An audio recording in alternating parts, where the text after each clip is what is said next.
Hi guys, welcome to grade 12 Maths Lit. So in our last lesson we started with map work and we talked about scale and how we use scale in maps. We talked about how you can use bar scale and you can use unit scale to represent distances in real life on a map. And then we went through ways of going from, calculating the length of something in real life from using a map. Now today we're carrying on looking at maps, and we're going to be looking at different types of maps and how we can read and interpret them, as well as going through some questions that you may get in tests and exams as we go in.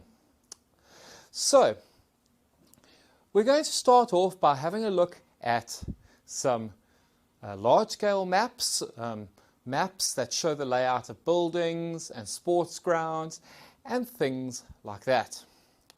Now the first map, as you can see behind me, is a map of a movie theatre showing the layout of the seats, where the screen is. You can see the screen's up at the top there. We have a number of seats, and each we have the seats broken up into aisles, aisle A, B, C, D, E, F, G, H, I, J, K, L, M, and N. And then in each one of those aisles, we have seats number 1, 2, 3, 4, blah, blah, blah, blah, blah. Okay, and then we have a key at the bottom. And the different shadings or colors of each seat indicate something different. So if we have that dark grey, it means the seat is available, it can still be booked. If the colour is black, then it is already booked and it can't be booked by somebody else. If the seat is a light grey, it means that that seat is unavailable. And finally, there are other black spots there that are reserved for people in wheelchairs. So that's an example of one kind of map. Let's have a look at the next example. So this is another floor plan or map of a building, and this one shows a floor of a shopping mall. We can see it's got the different parking areas, and then it lists out the different shops. We've got all the different shops there, and it shows the passageways. It also includes places like where the toilets are, where steps and escalators are, and most of those things are represented by various symbols. Okay, guys, the best way to understand how to read these maps is to go through some questions. So let's go ahead to the next slide. So here we are, we're back at the map of the movie theatre. And we're going to use this movie theatre map to answer a few questions. The first question says, if you wanted to book seats for a movie, which seats would you want to sit in? Okay guys, so the first things we need to realize is that some seats are already booked, so we can't sit there. So all the seats there in black, we can't sit at. Also, we're assuming that you and your friends are not in wheelchairs, so we are not going to sit in the spots reserved for wheelchairs.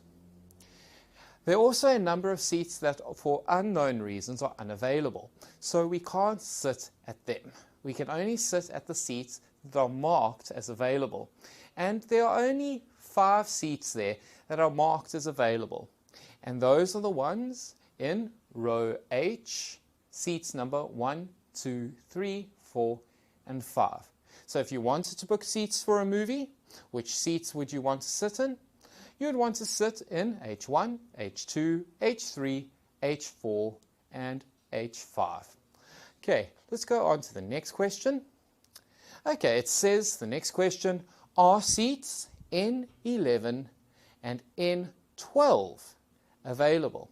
So what we need to do is let's look for row N, and they try to trick you here because they purposely left the N out, but we assume that row M or N comes after row M, so it's right down here at the bottom.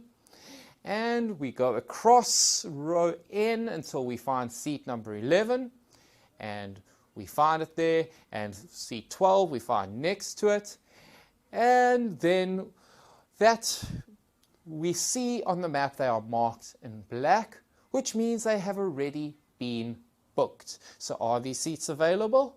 No. If you wanted to sit there, you couldn't book those seats, unfortunately. Okay, let's head on to the next question.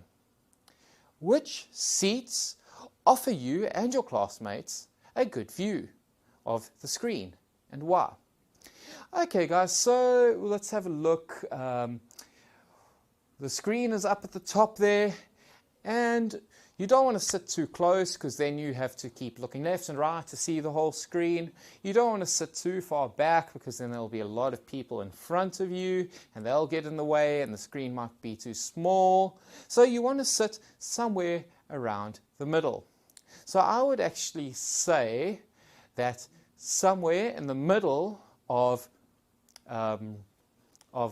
row E would be good, or maybe even the middle of row F. And why?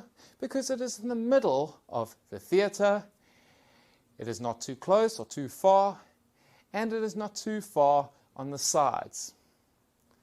Okay, let's go on to the next one. Okay, the next question now says, you are going to the movies with a friend in a wheelchair.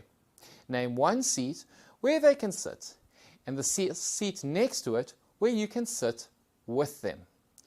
Okay guys, so your friend is in a wheelchair. They need to sit in one of the spots that are specifically reserved for wheelchairs. And those spots are going to be up towards the top of the middle aisle, and you can see them marked in black this side and over on that side.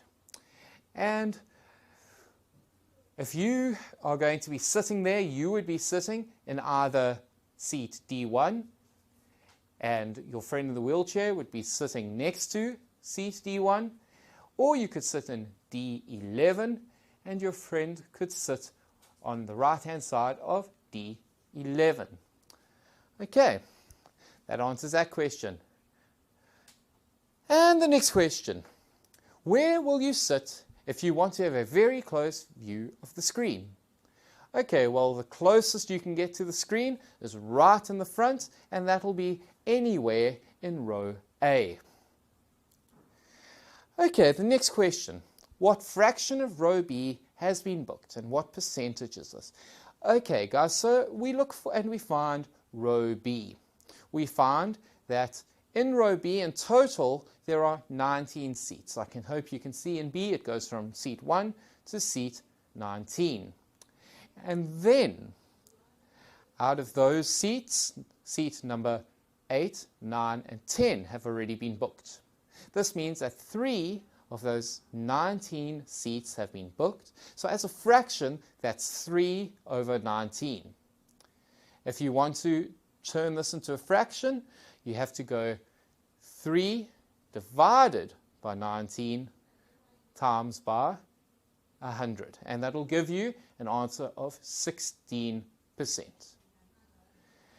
Okay guys, we're done with that map. Now we're going to move on to the next map. Okay, great. So now we're going to have a look at the next map. We're going back to the map of the floor of that mall, and we're going to answer some questions about that. The first question says, you want to go to shop 37 to buy new shoes. What store will you find next to it? Okay, this is a pretty easy question, guys. We just take a look at the map there, and we find shop 37. Can you see it? Okay, once you've found it, you should be able to see what store, what is the name of the store next to it, and okay, you should see it is C&A. So the answer for that question is C&A. The next question then, what does G51 Woolworths mean on this map?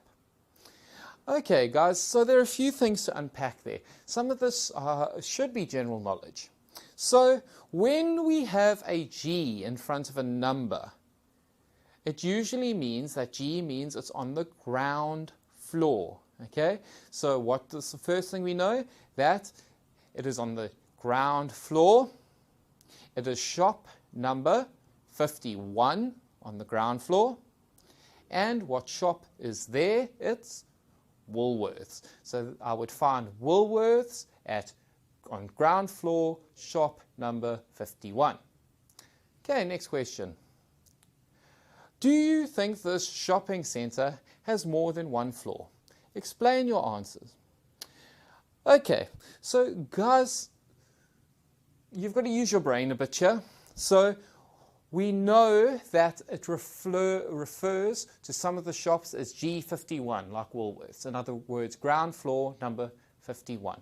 If it is separating things by ground floor, blah, blah, blah, it means that there must be multiple floors, because you have ground floor, you'll have first floor, you'll have basement. So there must be multiple floors to the centre. Another thing is, if you know the symbol and you can see there just to the closest to me, just above Pick and Pay, you can see there those little symbols there. Those are symbols for escalators. And if there are escalators, it means there must be floors, and people are using the escalators to go up and down. So there we go. Does this shopping centre have more than one floor? Yes, because some of the shops are labelled as ground floor number, and because there are escalators present. Next question. Where would you park if you wanted to go to Four Nose Bakery to buy some fresh bread? Okay guys, so let's have a look. Can you see Four Nose on that map? Okay, it's quite close to me there, right next to the parking by entrance 5. So if you are going to just go to Four Nose Bakery to get some bread, you don't want to park on the other side of the mall and have to walk all the way across the mall to get there. So you're going to park in the parking by entrance 5. Okay. Next question. Name 2 stores you could buy stationery from, and describe how you would get to each one of them from entrance 1. Okay guys, so we've got to look at 2 stores on this floor in the mall that could possibly sell stationery. Okay, Four Nose Bakery is not going to sell stationery because it's a bakery. Woolworths probably sells mainly clothes. There might be some food there as well if it's a Woolworths food. But we know Pick and Pay sells all sorts of things. Stationery will be there.